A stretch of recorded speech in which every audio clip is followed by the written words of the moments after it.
everybody, and welcome into another episode of Vinyl Halls here on the channel. I am Ty. I'm joined by my co-host Tyler. Tyler, how are you tonight?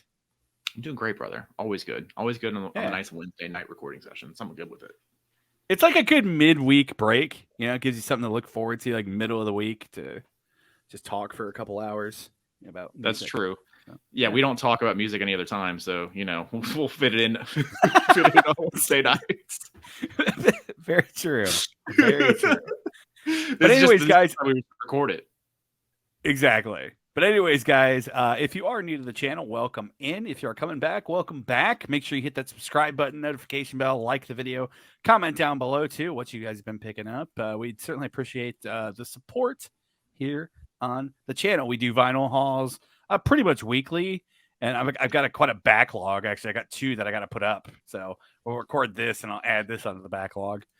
And then we do.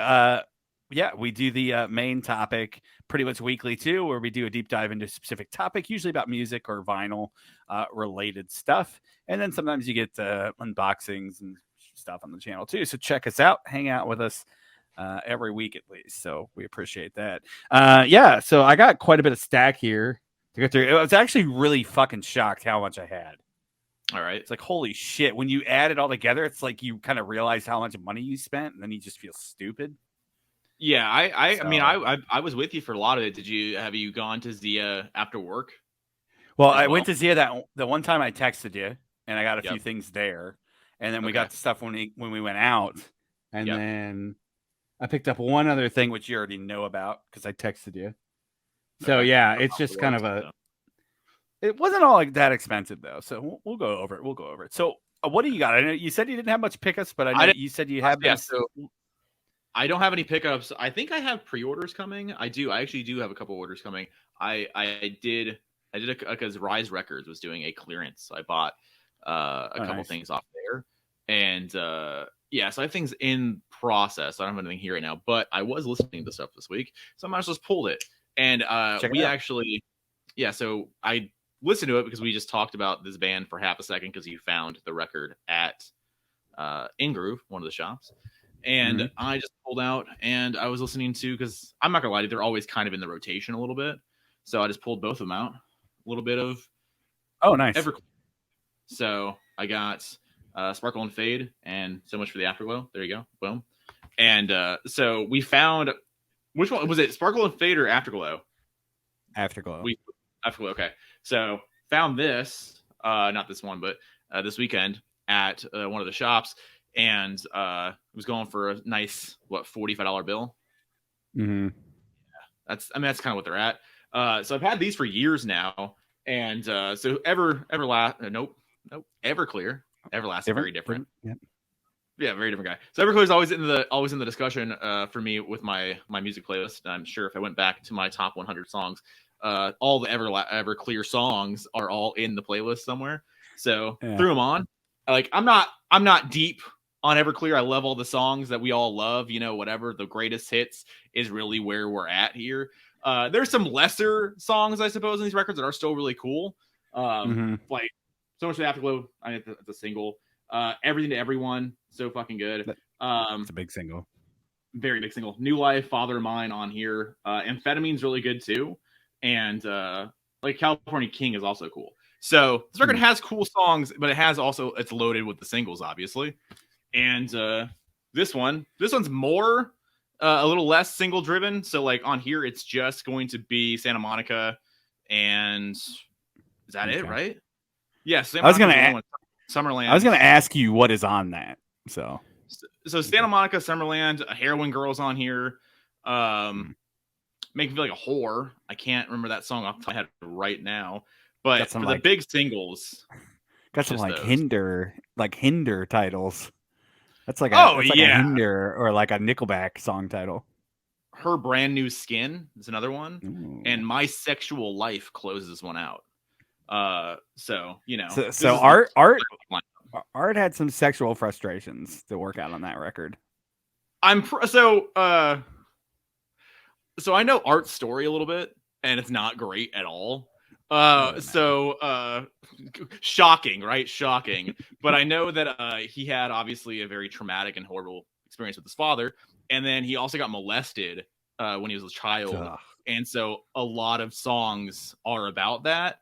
And yeah, so I think these records are a good Yeah, that's swath brutal. of those topics, obviously. So Sure. and him being a drug addict. So I think I don't know his entire story, but I think he's sober by these or getting sober at Okay. this point. But yeah, these are the big. I mean, these are the big records. These are the ones. Like, there's a couple of the later records that have songs on them, but these are the ones. Are both of those the Kevin Gray cuts? Because I know that. Yes. Okay, So that's cool. Intervention Records put these out tight because these are thick. These are really nice. Yeah. Like, I'm not saying like they are expensive. They're 50 bones a piece, thereabouts all the time. And Yeah. they're worth it. Like, they're really nice. They sound really great. It's really the cardstock is super thick. They're all glossy. They're all gatefold. Like, you're hearing that crack, by the way. Yeah. So like everything is brand new in here. Yeah, It's that's so nice. nice. It's really cool. Yeah, so these are all the Kevin Gray cuts, and 2015. So these are a few years old. They're still bouncing around out there. I got both of these. I want to say on, I don't know if it's Black Friday or like another sale day. I'm not sure, but I got both of these for I think $40, $40 total, so 20 or so a piece and some change maybe. And so I was really stoked on that. And I think like again, they're worth it, but I think the fact that they are so nice and they put so much money into them, they have to charge the money. Like, Sure. I'm surprised that they haven't had to do massive clearances on them, because while people still do love these records, I don't know if they love them $50 a piece worth. Like, Yeah. I'm not sure. Like, I'm not in on that much. Like, so I'd probably pick up that one, but like you said, not for 50. Yeah, it's called the Lost 90s series, and it's their first time presses, it says. So mastered from the high resolution archives for the first time. I wonder what else they did. I didn't look, but I'm sure. I don't know anything else. Intervention Records, whenever I see them pop up on like the vinyl Reddit or whatever, for the vinyl deals or posts or whatever, I feel like it's just these records. So like they have repressed this maybe a couple times or reordered it or whatever, or put more up, because I've seen it a couple times. But it's just these records. I don't know what else Intervention Records has offered over the years, but if they offered more Lost 90s series, maybe we should look into that and see what's going on there, because I don't actually That'd know be anything. sick. Yeah. Very cool. Because there is a lot of Lost 90s stuff that we have never found, and if we have, it is $1 trillion. So, Indeed. So there you go. Everclear. So much for the Afterglow and Sparkle and Fade. And if you want to go pick those up, I'm sure they're still out there, and they're not cheap, but they're worth it. Super cool. Yeah. Is that all you got, show? That's all I got. I'm going to do that for you. So yeah, so you got a boatload. Right. So I'm going to let you take the stage here, girl. Yeah. So we'll try to get through this. So this is a Zia pickup. Really, like, I don't even remember. I think it was the same day. Yeah. Okay. And it was like I just saw it on the shelf and I was like, oh, okay. I didn't even know why I was really looking over in the CDs area. Not a CD though. Okay. Got Iron Maiden, Live After Death. Yes. VHS. Awesome. So this is very cool. I want to say it was like, I took the price tag off, but I want to say it was cheap too, like $4 or $5, which usually like this shit will be like 10. And I was I with you or no? No. Okay. It was definitely a loan for this one. Okay. So big Sony logo on there. Yeah, it's funny. It's Sony Video LP. I have some other ones that say that too. Nice. So kind of interesting. Awesome. But very cool to own this. And just a really cool VHS, still really clean too. So, have they ever put that out on Blu-ray or anything? Probably on DVD, but have they done Blu-rays yet? I don't think so. I'm almost positive it's on DVD. I think I've seen the DVD. As much. Yeah, I don't think there's a Blu-ray though. I always love finding that. We found a handful of them over the years. Not just you have a couple more Maiden ones, don't you? You have the videos and stuff.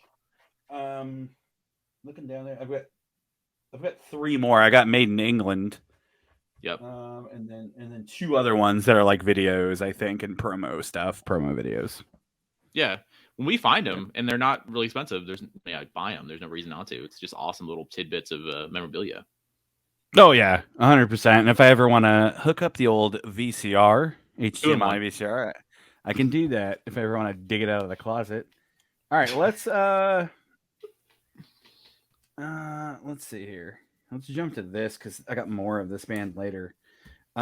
Pick this up at Zia. This is the trip I texted you, and I was like, oh, they put more stuff out.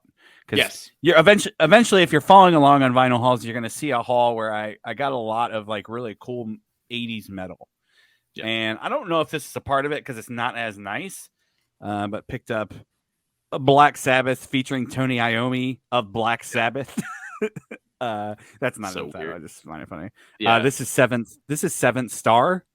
This is the record he did that was going to be a solo record, and then it wasn't. And then the label's like, nah, do it as Black Sabbath.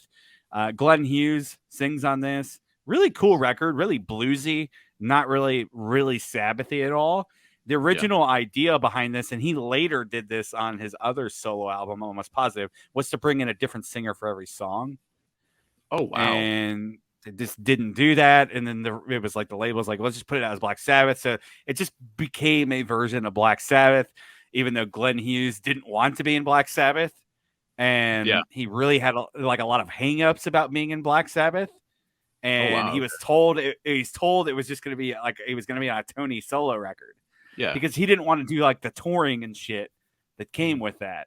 So long story short, Glenn Hughes only lasted like 6 dates. And that's when they brought in Ray Gillen of Badlands. And then that guy's got a crazy fucking story. And that's how Ray Gillen ended up in Black Sabbath for a cup of coffee. Because Glenn Hughes lasted like 6 dates. And Glenn Hughes was out. They were all coked out of their mind. I actually just watched a Contrarians episode on this. So Mike Martin was telling stories, Martin Popoff. And they were all just coked out of their mind. And I think it was Glenn Hughes and the producer that worked on this. They were out at a pub or a bar or something.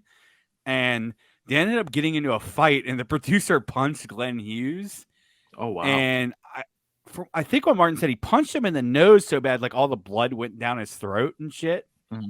So like he was freaking out about singing and shit. And like it took forever to heal. So this record has a crazy fucking story.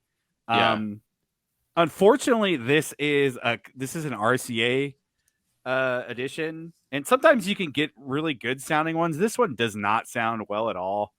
There's the RCA right there. The record club. And I cleaned it pretty good, and it's got really bad inner groove distortion too on the title track, which is the 5th track on side 1, which is the coolest track too.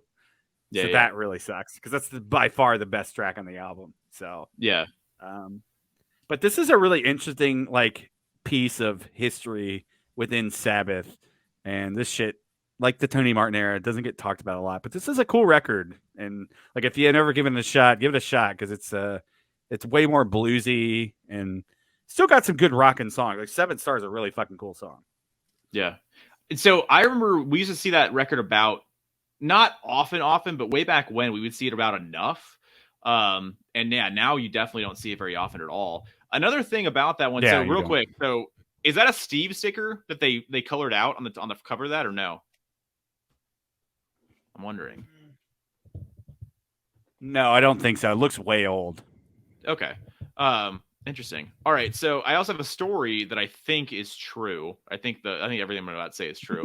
So I think Trunk talked about this. So when Glenn Hughes dropped off that tour, I believe that Trunk was at that show. So I want to say it's either New York, New Jersey area. And I believe that Ray Gillen was singing behind this. And if any Sabbath exits watches, I apologize if I'm wrong. But I believe that he was singing behind the curtain because they were all fucked. And so Glenn was getting worse and worse very early in the tour, like you talked about. And so they brought Ray in and he was singing behind the curtain.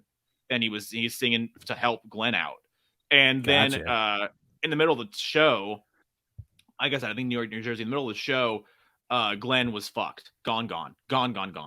and they brought Ray out, and he finished the show up, and then he finished. I don't know if they finished the tour or if he did a few more dates or whatever, but I think that's the very genesis of Ray Gillen coming into the band, is because Glenn blew his fucking voice out and was just fucked very, very early in that show in on the East Coast. So Gotcha. really interesting. Yeah. Yeah. Well, now we're gonna talk about this for a little bit. Eric Singer of Kiss is on drums too. There you So go. that's kind Very of a cool. cool tidbit. And then Dave Spitz is on bass, and then Dave Spitz. Anthrax. No, because that's bass is Frankie. Okay. Dave Spitz is a part of something. God damn it. I have to look it up. But yeah, so there's kind of like a different like vibe to this because of the lineup. And Jeff Nichols plays keyboards. He plays keyboards on all the Sabbath records, so that's cool too. Dave Spitz, let's see here. White Lion, way off. Oh, you're thinking of Danny, I think. Dan Spitz? Dan Spitz was the other Anthrax guitarist, guitar player in Anthrax. So he retired, and then he started doing watches. Yes, and he makes a ton of money as a jeweler in New York, which is crazy. But this is a cool lineup. Absolutely atrocious fucking album cover. And the sad part is about this. I pulled out the inner sleeve. Yeah, and I'm like, this is sick fucking art. We'll just make that the cover. Fucking seriously. That's there's awesome. some sick fucking art on here, and just a picture. Interesting. Of hanging out. Yeah, it's even more awkward. The fact that they called it Black Sabbath featuring Tony Martin, very weird. Like even Tony Iommi. I'm sorry, Tony Iommi. Yeah. Even that's the deal. Like it's so weird that Tony Iommi's just on the cover. It's just him. That is weird. And the way they phrase that is just super weird. I get the story and the reason why it happened, but like, why wouldn't you at that point? Like, I understand. I want to make a solo record, or well, you should make it a Sabbath record. Let's do that. I get that, but why would you like compromise and make it even weirder? Like, why would you say featuring Tony Iommi? Obviously, we know that. We know it's going to be featured. I guess we don't know that maybe, but yeah, begin the math there because he's the only one in the band on the record. So like from the Sabbath. But I would do the opposite and just call it Black Sabbath and not advertise that. Hey, Tony's the only motherfucker left. 100%, 100%, absolutely. Like to me, that would be smarter because most people are just going to go, "Oh, a new Black Sabbath record." Yes. Shit, I didn't know this is coming. Yeah. And then they get it, and they probably won't like it, but you still got their money, so who cares? Yeah, 100%. Very weird. Like, if you go into it with certain expectations, which obviously people didn't do back then, but now with the benefit of hindsight, it's a sick record. There's cool tracks on there. That's still WB, so I would like a reissue of that. They did a really cool like deluxe CD version of it with outtakes, and I think there's actually a live show with Ray Gillen on one of those sets. I could be wrong, but I'm pretty sure there's shit floating out online. So all those sets are super jocked by everybody too. Like all the super deluxes have a ton of shit that everything's super cool in there. I know that, and they also I know that they eventually, not that they get dirt cheap, but they all eventually get relatively readily available and affordable to everybody because they start out at 115, 120, let's say, for the CD big box super deluxes, and they usually get down to 50, 40. Well, that one wasn't a big box. It was just like a 2-disc. Set with bonus tracks and live shits. It wasn't a part of this reissue series that Tony's been doing because that's done now, and they just stopped. They stopped at what Technical Ecstasy, and he's not doing any more. Yeah, and then now apparently he's working on the Tony Martin stuff. So I guess Never Say Die is not getting a box, which I guess I understand why. And then none of the Dio shit. The Dio stuff has gotten like extra shit, like. They've got vinyl reissues with extra stuff, but it didn't get not those super deluxe boxes. No. Yeah. So I don't fucking know. I don't know why they stopped because all that shit's under Warner. Like it's all on the same label. Yeah. So even Eternal Idol is the first Tony Martin records. That's Warner. You have that one. I think you have that sealed. No, I have a Born Again sealed. I'm almost positive you have Eternal Idol too. It's the one with like the models covered in like brown fucking mud on the cover. No, I just Born Again. Yeah, I could look. Yeah, keep going. Maybe I used to have it sealed. I don't know. You anyway. Yeah, because you found right before you stopped collecting, like, I don't know if there's an official date of stop collecting the first time, but right around the time where you basically got out was when you got Headless Cross. No? No, I got Headless Cross a while before. I got Headless Cross at the opening of Camelback. So yeah. Okay. Interesting. Okay. I always thought it was like it was one of the last things you bought. No. No, I mean I got out I think 2019 because that's when I moved. And I sold everything when I moved, which we'll talk on the podcast eventually about. Anyways, let's move on. Got a lot of shit to get through. Okay. Virgin Steel. That's upside down. Virgin Steel. These guys are from New York. I've always known about these guys. This is their first album. It's kind of US power metal-ish, and that's why I don't know if this was part of the same set or not, because this is early 80s stuff. This is their first record. I want to say it's like 80, 82. Yeah, it's 82. I think this is a reissue from like 84, if I remember right, when I put it in Discogs. This is a fun listen. I've never listened to this band before. I just knew the name, and it was like less than $10. And it was still pretty nice. So I was like, I'll check it out. I think they're from New York, if I'm almost positive. Yeah, they're from New York. So I was like, I'll check it out. Whatever, I've heard them talked about before. Interesting record. I did listen to this. It's basically just like the first 3 Rush records. Okay, interesting. Like it's very self-titled Rush, Fly By Night, and like maybe a little bit of Crest of Steel. Like that's era. They sound like Rush and Zeppelin, Doing which Zeppelin? Obviously early Rush sounded like a lot like Zeppelin too. So it's like it's very good, but like that's what it is. Interesting. So yeah, Virgin Steel. What year is that you said? Originally came out in 82. I think this is an 84 repress. So interesting. What label is it on? I don't even fucking know. It's like, wow. It says Mongrel Horde on it, and I don't know if it was like self-released. Yeah, that's interesting. And then it's American Metal Publishing Co., made in USA.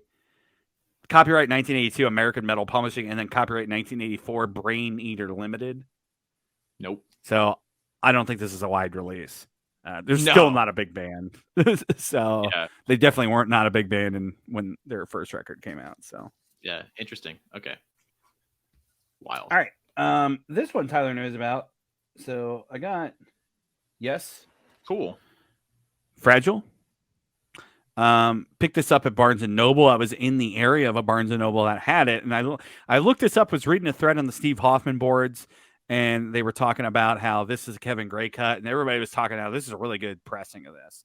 And I'm like, oh shit, because I remember we saw it at Zia, and it was like $25. And I'm like, I was like, I'll get it eventually. And then I went online, and people are trying to flip it on Discogs for $40+. There's some people that $100 listings on fucking Discogs and shit. So I'm like, I looked on Zia's website. Zia didn't have any copies left. I looked on Amazon. Amazon didn't have any copies. I didn't know Amazon wasn't going to have any copies because I found out it's a Barnes and Noble and indie store exclusive. This is a recent run of reissues Rhino is doing called it's like Start Your Ear Off, right? For 2023.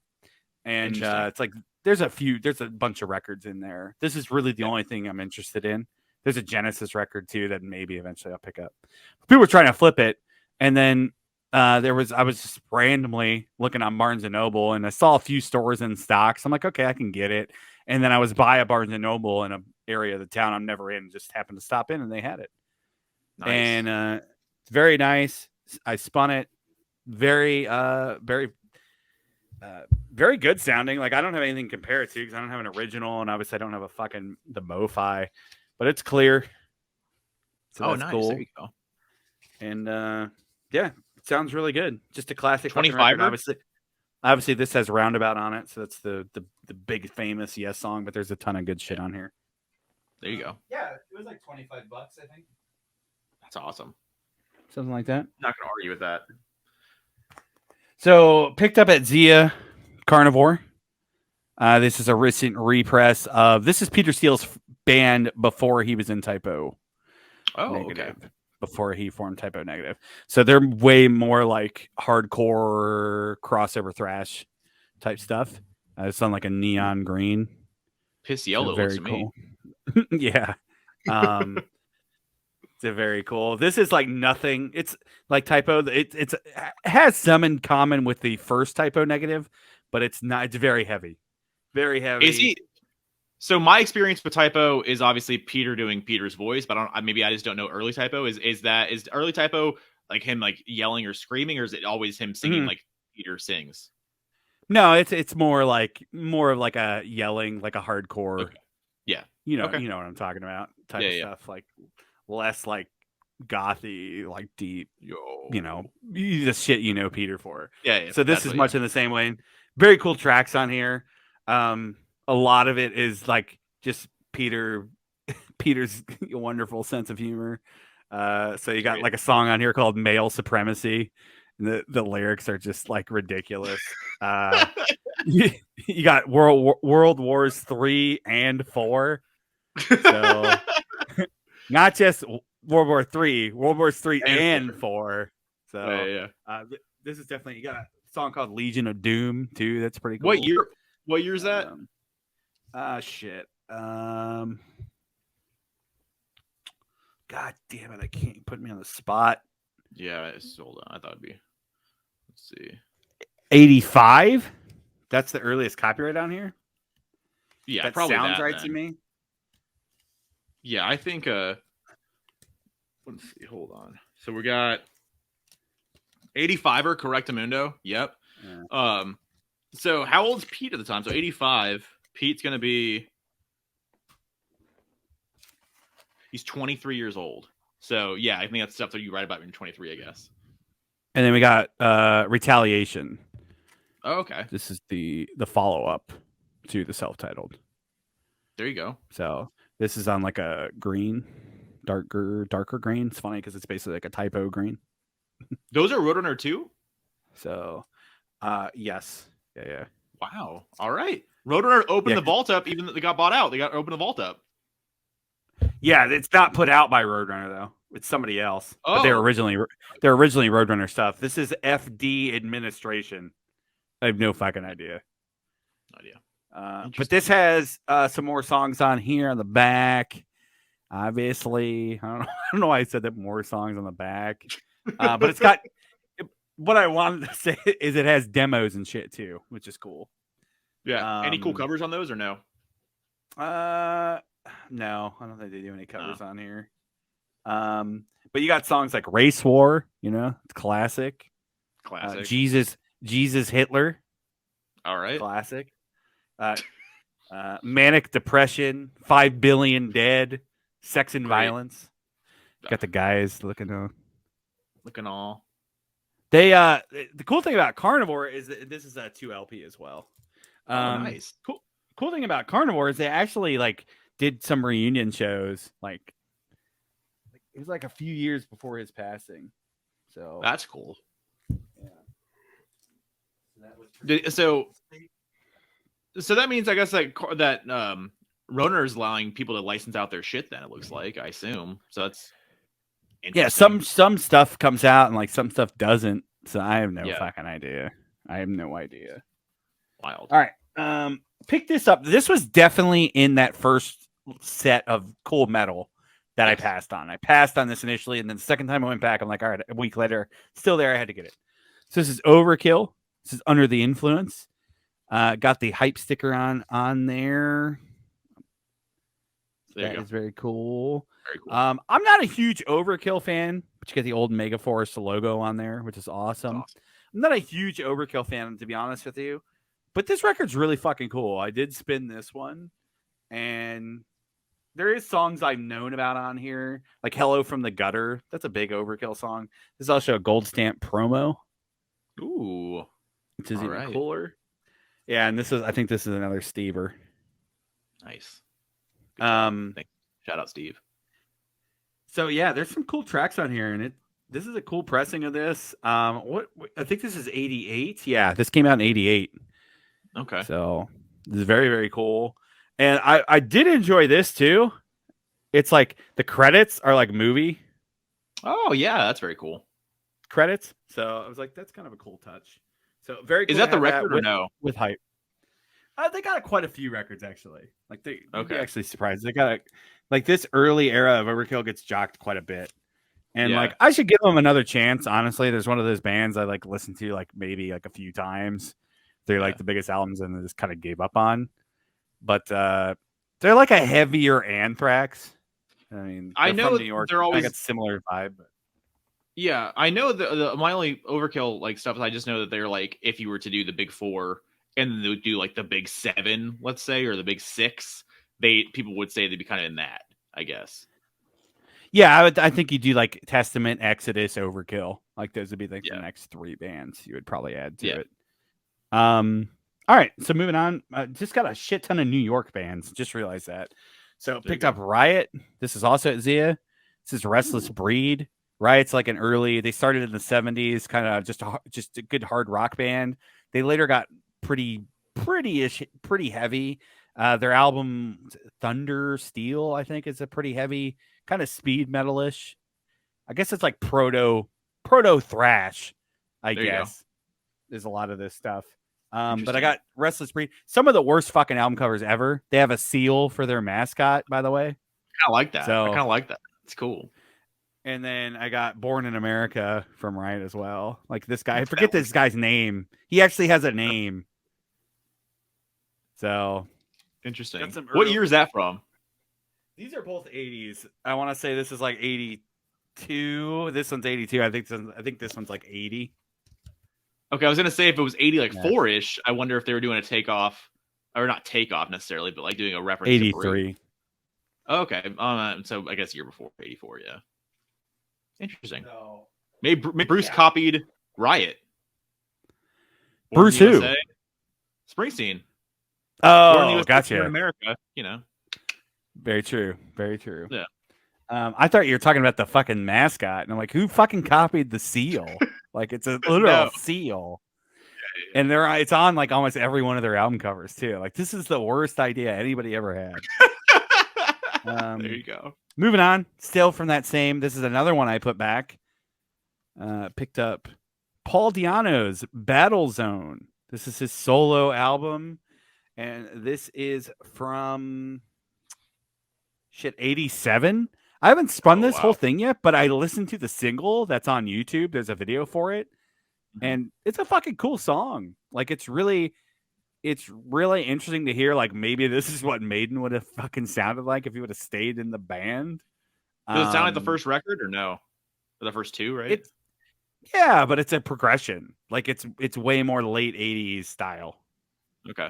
Like glam type of hair metal, but it's heavier. Like it's more like a hard rock punk vibe still, which Paul always brought. So Yeah. I really dug the single that I listened to. This is like a white label promo too, so that's really cool. It's got No big like deal. loan for promotional use only. So yeah, Paul Di'Anno's Battle Zone, and that's the band name, and then the album name is Children of Madness. So All right. I still got to listen to this whole thing, but this thing was really clean. So, and I want to say this has never been repressed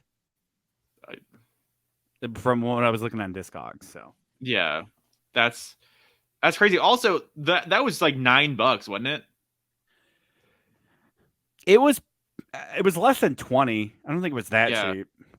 Because I know you had that in the previous Halls video, you had that in that stack, and then you just had to had to slim it a bit for some shit. Yeah, and then we got lucky, and then you got back there, and it was still there. But it wasn't expensive, and if it's again, we said it a number of times. If it's shit you're not going to see again, unfortunately, nowadays you just gotta bite the bullet. Like it sucks, but if you're really never gonna see this shit again, you gotta bite the bullet in it, and that's the worst thing. But it is what it is, man.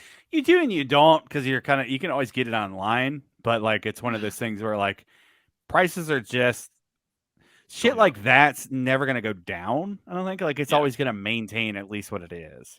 Yeah, So, anyways, picked up also at Zia. This is I think same trip. ELO Discovery. This is a gatefold still in cellophane, so the gatefold's never been cracked.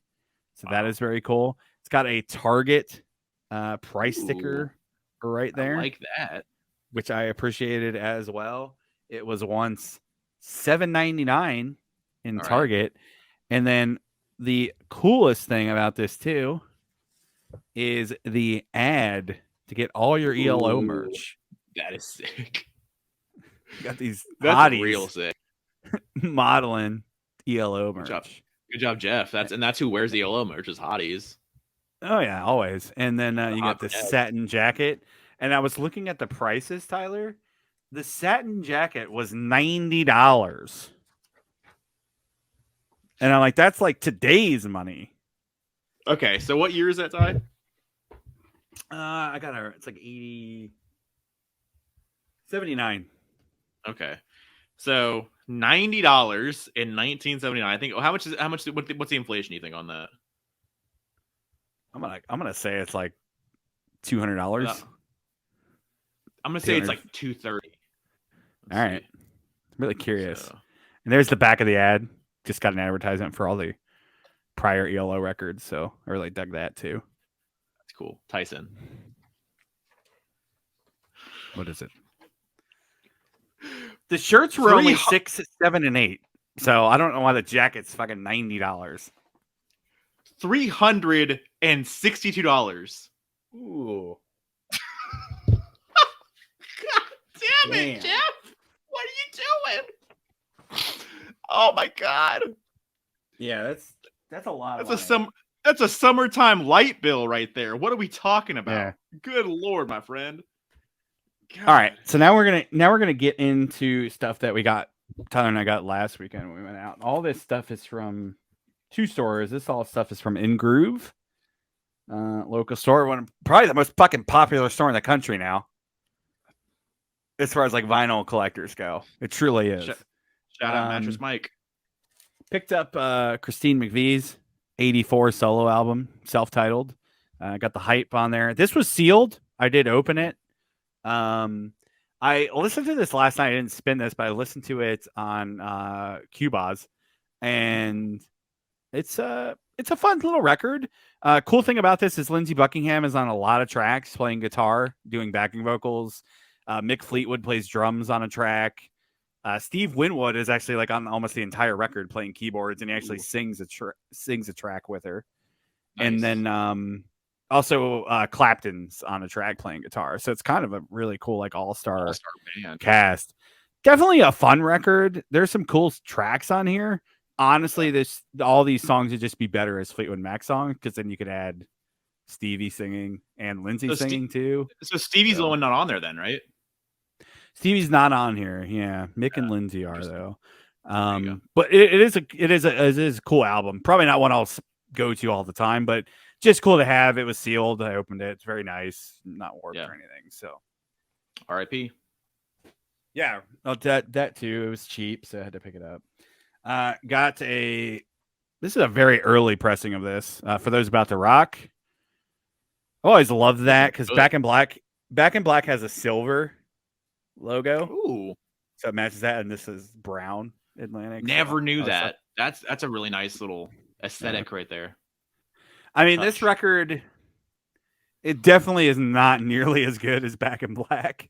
Like, it's definitely a big drop off. The title track is obviously really good. Inject the Venom's a cool song. Let's Get It Up is a cool song. That's really it. Definitely not my favorite AC/DC record. This is honestly, if we ever ranked them, this would be towards the lower end of the list. But it was really nice. So interesting. There you go. And then also at In Groove got Thin Lizzy, Bad Reputation. Just trying to keep knocking those Lizzies out. This one was really nice. Got the black cover, so it's hard to keep nice. Got a little bit of ring wear there, but not too bad. I haven't spun this yet. Got the old Mercury Skyline label on there. But it looks very clean. So very kick-ass record too, man. I'm really getting into Lizzy lately. So yeah, when you find it, you gotta buy it. I do almost every time if the price is right and it's in the halfway decent condition. Yeah, that all that shit's getting so old, you know, like we're getting into 50-year-old territory for some of that shit. So picked up This is 9012 live. So this is 90125, but this is live cuts. Now I had to look this up because it's live solos. I picked this up. It's in cellophane. Very nice copy of this.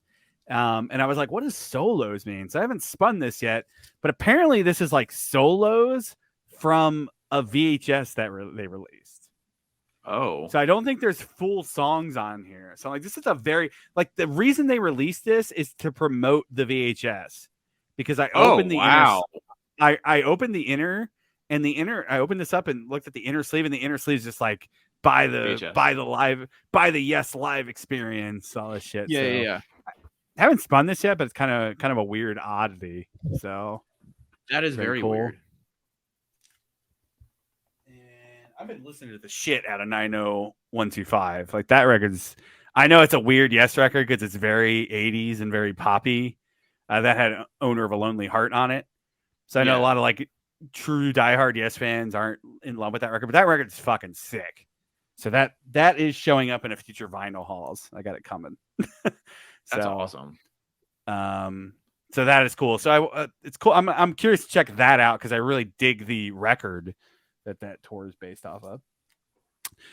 Also, from In Groove, got ABBA. They're self-titled with Hype, baby. And this has SOS, I Do, and Mamma Mia. So like that's the hype to get. There's a couple different hype stickers for this, but that's like the holy trinity right there. So got the old Atlantic logo on there. Do you dig that? This thing is very, very minty. So it's cool to have. And last two, picked these up at another store. Rock This Town Records, very small store that's recently opened. Pretty cool. Guy seems really nice. Yep. Was very busy when we went. It's a very small store, so it's very impressive. It was so weird. So, like we got there and it wasn't very packed. And then like I mean, obviously we attract all everybody wants to be with us. So once we got there, that's when everybody showed up. And we had to get out of there at a certain point because it was just too many people in that store. We were just like, God damn, this is insane. So it looks like he's doing well. So maybe they'll be upgrading soon. And then I picked up two things. I picked up King's X. This is Manic Moonlight. And this is what year was this originally? I can't remember. I think this is a 90s album. And big reason I picked this up because this is a record store day release from I think 2021. And it's limited out as 2,500. So hand numbered. No and deal. This shit's not gonna get repressed a lot. Yeah. It's 90s King's X. So it was only $20 too, which is about what it goes for. But you know how record store day shit works. It'll sit there forever at $20, but eventually it's just gonna go up. Yeah, because eventually people are gonna buy it up, and the collectors want they're buying that. So eventually all the collectors are gonna buy those for $20, and then they're gonna hold on to them because who the fuck gives a shit about King's X 90s King's X except for huge King's X fans, you know? So like it's not gonna come up very often, you know, the cycle kind of repeats. Exactly. And then I got Tapehead, which is also this one came out at the same time. So they did both these records for Records Today. And these are on Zvart. I think that's how you pronounce it, Records. That's very cool. And it's got the old Metal Blade logo on there too, which I appreciate because they're on Metal Blade. Ooh, nice. So, yes. That's very cool. So yeah, got some King's X. So I got some prog. I like that. So yeah, guys, that's it. That's the entire kit and caboodle there. So not to drag this out even more. So what I've been doing here. So I looked up that EP for Yes, right? The live EP. So you're correct. It was done just to promote the VHS. Interesting little bit about that is that VHS, the live cut, was directed by Steven Soderbergh. Oh wow! Steven Soderbergh did the Ocean series. He did The Informant, Contagion, Magic Mike, Logan Lucky. All those movies later on grossed over $2.2 billion worldwide. Obviously. So So yeah, so very interesting that he's the one that directed that. Prior to all those movies and everything else, so very early young Steven Soderbergh. But yeah, and then also that just got reissued, or not just, but the only reissue of that it looks like on here was a Japanese exclusive in Japan. So what you got there is probably the first and only run that's really going to have. Yeah, I can't remember Discogs. I can't remember that. I think that's it's a very early or first press. But yeah, there was that repress at the In Groove because I saw the repress and I'm like, nah, I don't want it because it was pretty expensive. And then I saw that actually in the Yes section. So that makes sense why that was expensive then, because it's a Japanese exclusive. It looks like on here.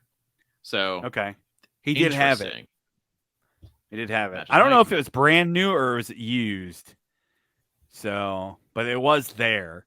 But I put it back because it was more than I wanted to spend on it, and then I saw that actually in the Yes section, and that was like half the price. So I was like, I'll buy that instead.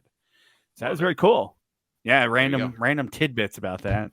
Anyways, guys, if you made it this far, give us a like, subscribe, comment down below. What did you like in this haul? What did you like? Did you like Tyler talking about Everclear, or did you like all that shit that I realized like when you stack it up, you're like, dude, I bought all this shit.